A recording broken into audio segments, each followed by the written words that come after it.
Hello guys and WhatsApp. मैं अल्ताफ आपके सामने लेकर आया हूँ रियल हॉरर स्टोरी। दोस्तों, कहते हैं कि तुम्बाड़ श्रापित है और तुम्बाड़ में जो हस्तर का मंदिर है उसके पीछे एक गहरा राज छुपा है। दोस्तों, आज हम बात करेंगे तुम्बाड़ के बारे में। तुम्बाड़ कैसे श्रापित हुआ और आखिर क्या है मंदिर के पीछे का राज। दोस्तों, तुम्बाड़ एक भारतीय फिल्म है जो 2018 में रिलीज हुई थी। ये एक हॉरर फैंटेसी फिल्म है जिसे राही अनिल बर्वे और आनंद गांधी ने निर्देशित किया था। दोस्तों, फिल्म की कहानी एक सच्ची घटना पर बनी है और इसके कई किस्से पुरानी लोक कथाओं और मिथकों में मिलते हैं। दोस्तों, फिल्म की कहानी महाराष्ट्र के एक छोटे से गांव तुम्बाड़ की है, जहां एक परिवार एक प्राचीन देवता हस्तर की दबी हुई दौलत को खोजने की कोशिश करता है।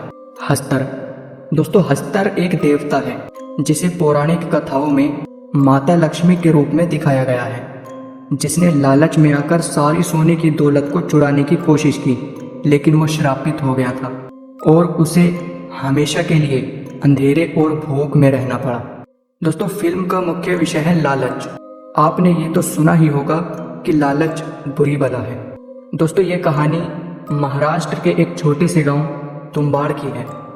कहते हैं कि तुम्बाड़ देवी देवताओं द्वारा श्रापित है क्योंकि इस गांव के लोगों ने बहुत साल पहले एक मंदिर की रचना की थी जिसमें हस्तर को पूजा जाता था। हस्तर पूर्ति की देवी की पहली संतान थी। पूर्ति की देवी यानी अनगिनत अनाज और सोने का प्रतीक और 16,000 देवी देवताओं को जन्म देने वाली जननी। हस्तर बहुत ज्यादा लालची था। उसने देवी का सारा सोना हड़प लिया था और साथ ही वो सारे अनाज पर भी कब्जा करना चाहता था, पर बाकी देवी देवताओं ने उसे ऐसा करने से रोक दिया और उसे छोटे छोटे तिनकों में बांट दिया।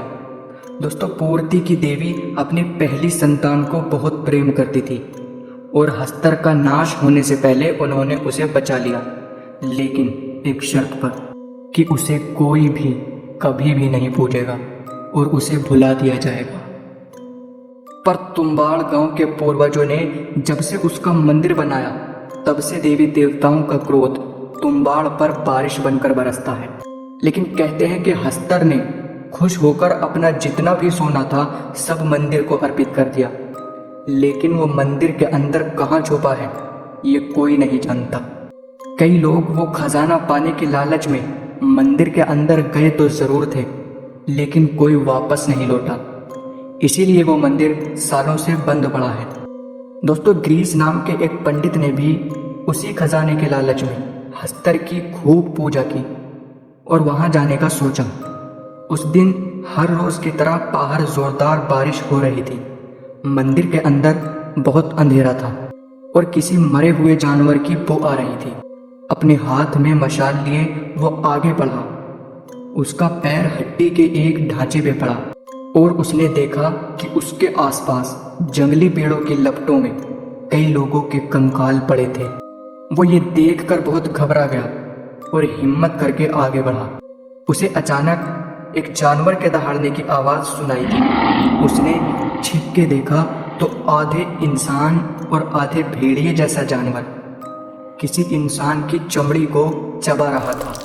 ग्रीस ये सब देख ही रहा था कि अचानक उसके बराबर से बहुत सारी चमगादड़ उड़ी और वो घबरा कर नीचे गिर गया। तो उसे जानवर ने देख लिया और उस पर जोर का वार किया और उसे मुंह से घसीटकर हस्तर की मूर्ति के नीचे ले गया और उसे नीचे छोड़कर वहां से चला गया। ग्रीस ने जब उठकर देखा तो दंग रह गया। वहां हस्तर की मूर्ति के ठीक नीचे सोने की अनगिनत मुद्राएं रखी थी। ग्रीस की आंखें चमक उठी और वो अपनी पोटली में सारा सोना भरने लगा। अचानक मंदिर में जोर जोर से धम धम होने लगी और मंदिर हिलने लगा। जब ग्रीस ने निगाह उठाकर देखा तो कंकाल की फौज हर तरफ से हाथ में मशाल लिए उसकी तरफ बढ़ रही थी। ऐसा डरावना दृश्य देखकर उसके पसीने छूट गए और वो अपनी पोटली वहीं छोड़कर बहुत तेज दरवाजे की तरफ भागा, पर किसी तरह वह आग में लिपटा हुआ मंदिर के बाहर पहुंचा। बारिश तेज थी जिसकी वजह से आग तो बुझ गई, पर उसका सारा शरीर जल चुका था। सुबह गांव वालों ने उसका बहिष्कार किया और उसके बीवी बच्चे भी उसे छोड़कर चले गए। दोस्तों कुछ दिन के बाद गिरीश सबको पागलों की तरह बोलता रहा, अंदर मत जाना, अंदर मत जाना। और उसने अपना सारा जीवन मंदिर के बाहर भीख मांग मांग कर गुजार दिया।